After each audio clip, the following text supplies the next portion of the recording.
Wear केल्यावरती साडी खूप छान आणि सुंदर दिसणार आहे। साडी नॉर्मल फुगते कारण ऑर्गेन्झा फॅब्रिक असल्यामुळे, पण साडी वेअर केल्यावरती खूप छान दिसणार आहे। याच्यावरती तुम्ही red contrast blouse piece wear करू शकता आणि साडीवरती रेड कॉन्ट्रास्ट ब्लाउज पीस दिलेलाच आहे, तसं मी शो करणारच आहे। साडीचा जो पल्लू पोर्शन दिलेला आहे तोही लाइनिंग मध्ये असणार आहे, रेड कॉन्ट्रास्ट मध्ये।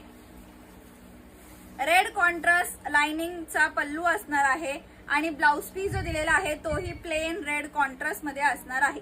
आणि साडीवरती पूर्ण ही जी दिलेली आहे एम्ब्रॉयडरी आणि सिक्वेन्स वर्क दिलेला आहे। एका साइडला स्मॉल विविंग असणार आहे बॉर्डर आणि एका साइडची बॉर्डर जी आहे ती थोडी ब्रॉड मध्ये असणार आहे विविंग केलेली। साडीचा लुक बघा कसला सुंदर दिसतोय। प्राइस असणार आहे या साडीची फक्त आणि फक्त 625 रुपये, 625 रुपीज। साडीचा ब्लाउज पीस रेड कॉन्ट्रास्ट मध्ये असणार आहे प्लेन मध्ये। सो फास्ट मध्ये बुकिंग करायची आहे या साड्यांसाठी।